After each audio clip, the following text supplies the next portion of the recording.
dance toro di. อยู่อย่างทักนี้นะยังตอนนี้ยังว่าแต่ยังไงมา Como dia?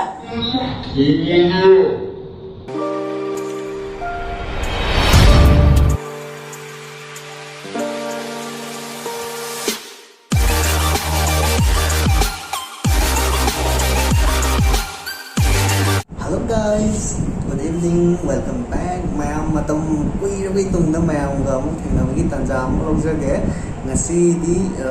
ai na nam gor video je ngasi di ne prank di revenge ne ko to doi je han ai gi nupi na ai mon da drunk prank tor khum do mayam na revenge to hai do ngasi di choi da na mayam na revenge ku phang ga ni revenge to ne bai da ta ai ready lai re sida China ne ko ai revenge to doi je keno ne ai gi nupi do birthday ma chakhi ko hai di अखोई इमान होगी मचा की birthday ताए को ngasi je adu nung dawaram invite tor am late oin invite tor ko adu gift lay ju phango ken nang ong train ko hayeng gift lay ga hayeng oin chal aje na hai ne adu da hoi hai ya na lay ne ba adu iman abogi nupi du la am ne adu ga ken to re nam da challe na hai ko ya adu na ma ji chat khre ko ai ne di chat kano na hairam ne ko adu da chance law ga ne revenge ki video share ma je mayam aduga mayam da ina request am tang tawjage mayam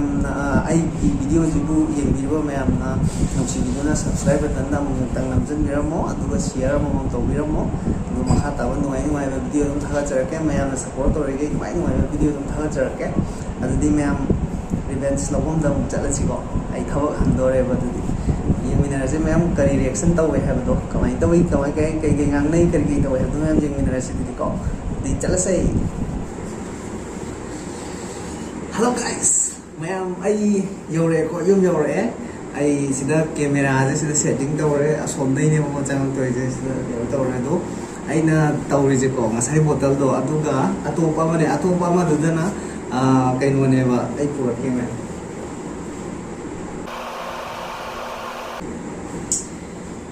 Mayam to si le ko adu si jiga si ani jine ko adu mayam tawra je kari kamai tau ge do ai di no ne no la kadra gang de mayam ai tau doi je adu yemina je mayam adu tawra ge setting je phasana tawra ge ko ai di la ne ba kui roi ko bo ge tawra ge sem ma ge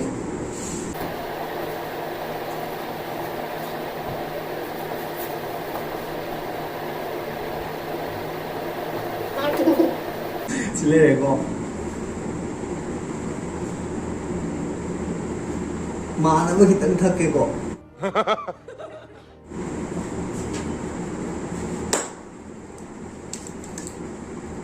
skile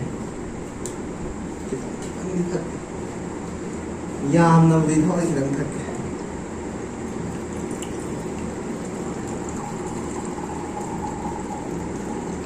chini thai di ai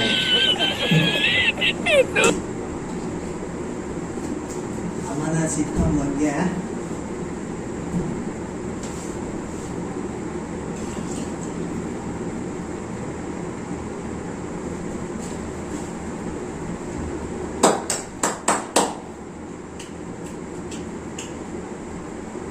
Cheers. Yeah, boy.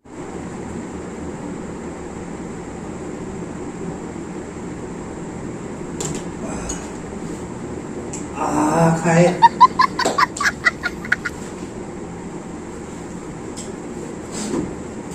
ini em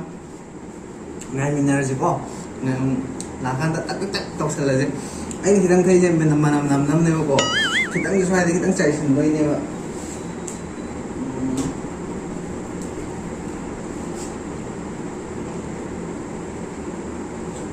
drop sẽ tahan này đi tây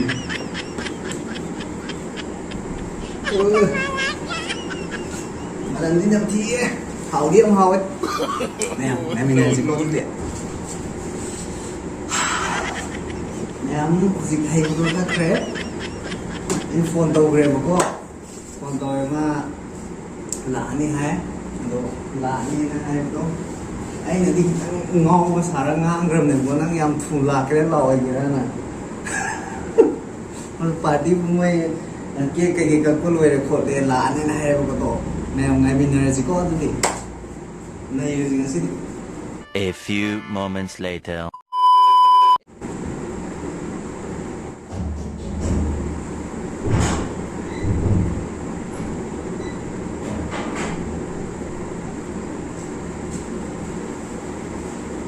그냥 통으로 하나 담으시고 아버는 시기를 거의마다 이지나 어머 거의도 바들바들하게 하시고 그리노 그리노 떠우리두고 사를 간시다 나이 저루게나 ꯀꯔꯤꯗꯣ ꯑꯩ ꯉꯁꯥꯏꯅ ꯃꯤꯅ ꯂꯧꯕ ꯂꯥꯛꯑꯦ ꯑꯩ ꯆꯠꯇꯕ ꯌꯥꯔꯔꯣꯏꯅ ꯅꯉꯣꯟꯗ phone ꯇꯧꯔ ꯍꯥꯏꯈꯤꯗꯥꯏꯅꯦ ꯅꯪ ꯃꯤꯅ ꯍꯥꯏꯕ ꯌꯥꯒꯗ꯭ꯔꯣ ꯑꯩꯅ ꯍꯥꯏꯕ ꯌꯥꯒꯗ꯭ꯔꯣ ꯀꯩꯅꯣ ꯃꯤ ꯍꯥꯏꯕ ꯌꯥ ꯀꯔꯤꯅꯣ ꯉꯥꯎꯈꯠꯂꯛꯏꯗꯨꯕꯣ ꯅꯃꯥꯟꯅꯕꯒꯤꯅꯦ ꯅꯪꯒꯤꯅꯦ ꯑꯩꯅ ꯆꯠꯂꯤꯁꯦ ꯁꯥꯔ ꯅꯋꯥꯂꯧꯗꯦ ꯅꯪ ꯑꯩꯒꯤꯅꯦ ꯍꯥꯏꯌꯣ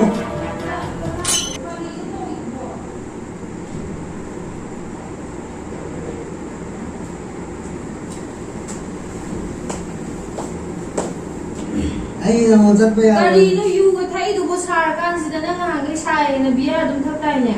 ꯌꯨꯁꯦ ꯊꯛꯅꯕꯅꯦ ꯃꯤꯅ ꯁꯥꯔꯤꯁꯦ ꯊꯛꯅꯕ ꯅꯪ ꯑꯩꯅ ꯍꯥꯏꯕ ꯏꯟꯗ꯭ꯔꯤ ꯀꯩꯒꯤꯅꯣ ꯀꯩꯅꯣ ꯅꯪ ꯑꯩꯅ ꯍꯥꯏꯕ ꯏꯟꯗ꯭ꯔꯤ ꯀꯩꯒꯤꯅꯣꯒ ꯇꯧꯈꯠꯂꯛꯏꯁꯤꯕꯣ ꯀꯔꯤ ꯇꯧꯔꯒꯦ ꯄꯤꯔꯛꯑꯣ ꯁꯦꯝꯇ ꯌꯨꯗ ꯊꯦꯡꯒꯅꯣ ꯑꯥꯎ ꯀꯔꯤ ꯇꯧꯔꯒꯦ ꯌꯥꯝ ꯉꯥꯎꯔꯤꯁꯤꯅ ꯑꯩ ꯅꯉꯣꯟꯗ ꯍꯌꯦꯡ ꯆꯠꯁꯦ ꯍꯥꯏꯕ ꯅꯠꯇ꯭ꯔꯣ ꯑꯗꯨ ꯄꯥꯏꯅꯣ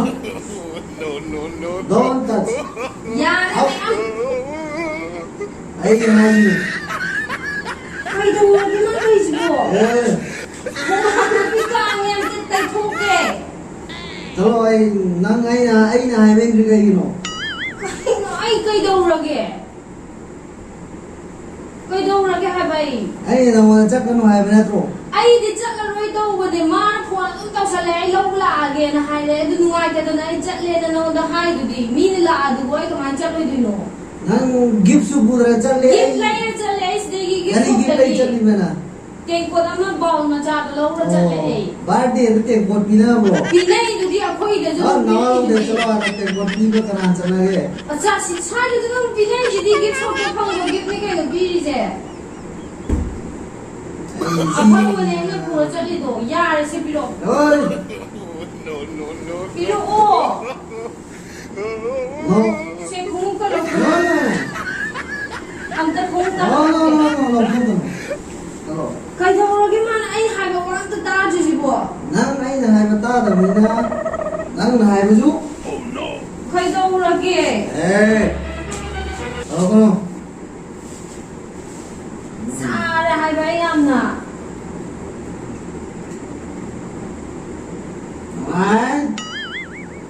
ꯑꯩ ꯕꯥꯔꯗꯦ ꯇꯧꯒꯦ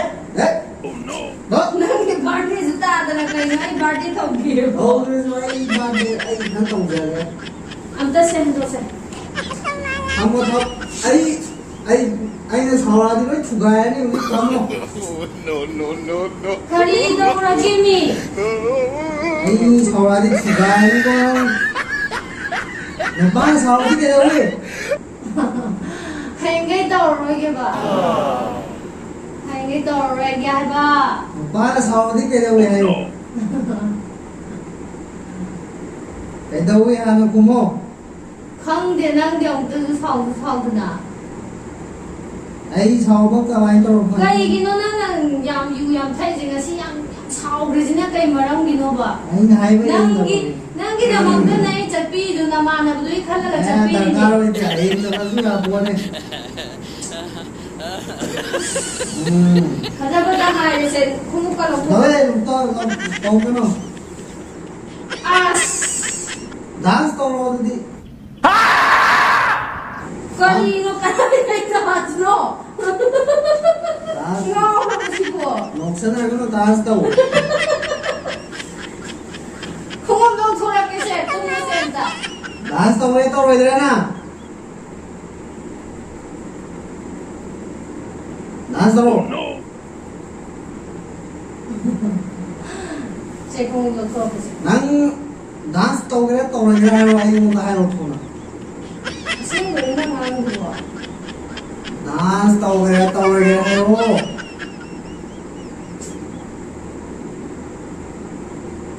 ꯇꯧꯔꯣꯏ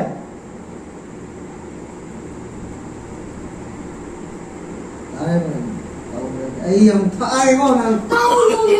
ꯗꯥꯟꯁ ꯇꯧꯕꯅꯤ ꯀꯔꯤ ꯗꯥꯟꯁ ꯇꯧꯗꯣꯏꯅꯣ ꯑꯩ ꯍꯩꯁꯨ ꯍꯩꯇꯅ ꯇꯧꯋꯦ ꯑꯝꯇ ꯍꯧꯒꯠꯂꯣ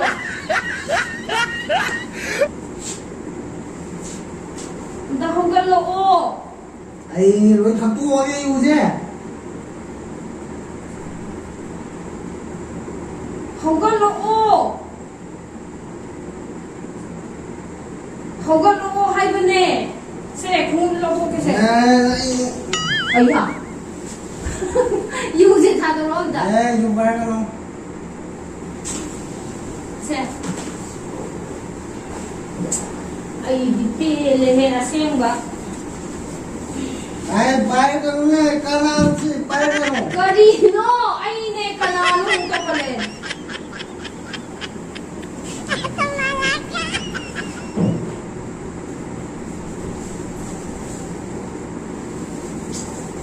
करीनो मा करो वही को कंगाव ये सेम भाई दी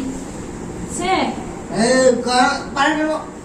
अंका हौगा लो कइदौरगे नसाने ना याम चाउ कमाई लेंगमदोइनो आई हौगलो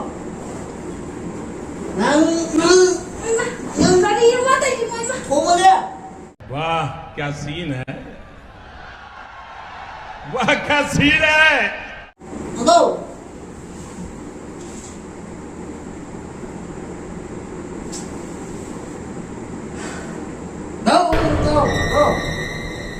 सीधा एकदम चलो नहीं चलो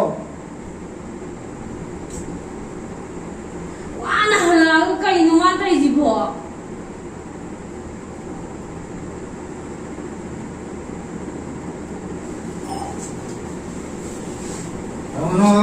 ꯈꯣꯡ ꯂꯧꯊꯣꯔꯛꯀꯦ ꯍꯥꯏꯕꯅꯦ ꯈꯣꯡ ꯂꯧꯊꯣꯔꯛꯀꯦ ꯐꯖꯅ ꯇꯨꯝꯃꯣꯕ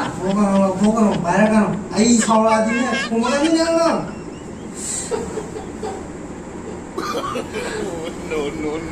ꯍꯌꯦꯡꯉꯩ ꯇꯧꯔꯔꯣꯏ ꯍꯥꯏꯕꯅꯦ ꯇꯥꯃꯣ ꯇꯥꯃꯣ ꯇꯥꯃꯣ कहीं मासी चलो आ चलो चलो यहाँ सुनो चलो काय नहीं नाम की पूरा उठा दो यारे अंगा फटा फटा खाया कान कमाई खबी चलो चलो चलो पिरुबा चलो चलो पिरुओ चलो आओ आओ आई नुशिरदी पिरो आओ आई नुशिद्रबोना सीधे चलो आओ चलो कना नुशिबदुने नाम सीधे आई ठंड यू नुशी अया ah nang nubi o ya bro yujibo piru amta चलो चलो चलो चलो kaina ma asin tawjibo kai dai ni ma kai jibo masibo khoi dau sagala ni ko de yok sala de sum mai da man ta chat piru re du sa ga kan ma kai no ma ta khoi dau sagala ga ne dai ni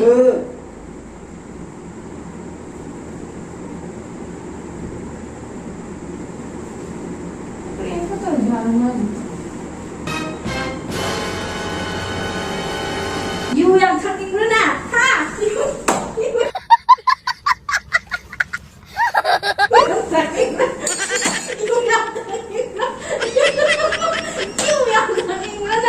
मार साले को खोपड़ी तोड़ साले Anh khăn này mà cái sai cái đi không ngon ngon đâu vậy, một cái tông không ngon đâu vậy nè. You nang si gana. mai 고마워 em Anh nang khăn này mà ngã cái đâu đâu một cái đâu anh đâu vậy mà xem à.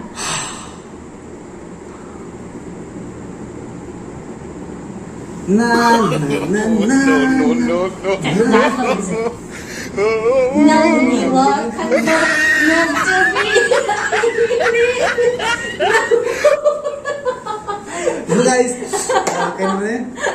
na video se like, share, subscribe to Ay, khalleba. Ay, tu next humang video yam da jong. kay daw sige have do. Humang yam jong. Ay, kay no ay masino pa di ko tayo di ko na khallon. Ay nen huwag sobre. Ado ma'am Nusi na jalo. Nusi na jalo ka. Kay you di kita ni na me kaya di thak pa di mal. yes. Khapra. Pek amam. Ado ma'am khoigi video se share and Chapal ka subscribe. ya. Please. Ado di next video da mo thengnar je. Sa na ngaw ri. Ma'am na support to bio do ngasi di tangas da. Lucy. Kasi lagi bye Bye bye.